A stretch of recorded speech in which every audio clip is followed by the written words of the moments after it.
Hello, Julie Range with Commission Shift. So the Railroad Commission is on the precipice of a rulemaking that will have far-reaching impacts on our groundwater, air quality, and both operators and taxpayers' pocketbooks.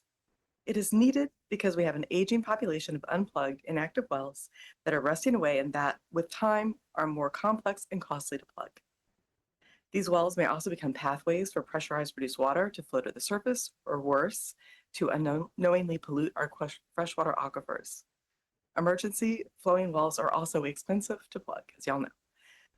The legislature, through SB 1150, attempted to address these problems by requiring operators to plug wells over 25 years old and 15 years inactive. However, the bill allows exceptions, such as giving operators a reasonable time frame to achieve compliance. But we urge the Railroad Commission to carefully consider two of these exceptions when crafting the rules.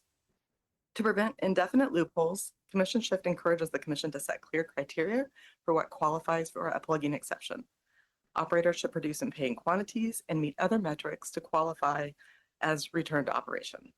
Similarly, companies claiming a financial hardship should be able to demonstrate with reported detailed financial information that they have a viable path to eventually plug their wells and are contributing toward decommissioning costs.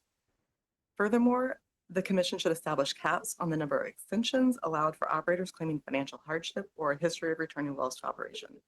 Extending plugging deadlines for old wells indefinitely puts groundwater at risk.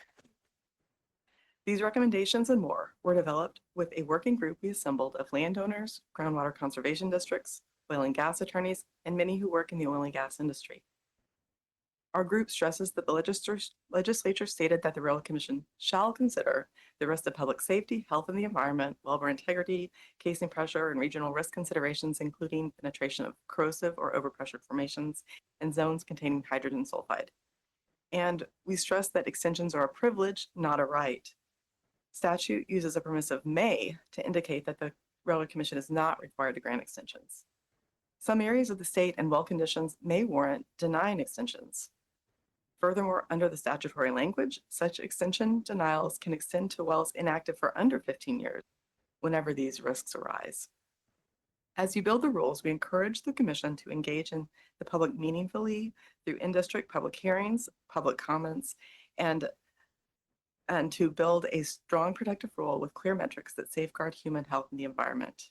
And we are also concerned that the Railroad Commission called for 86 FTEs to implement SB 1150. However, we're concerned that we only heard that you called for 35 additional FTEs to address orphan wells and produce water. So I haven't had a chance to look at the budget, but I'm hopeful these are still in your request and just not mentioned this morning. So Thank you. Thank you.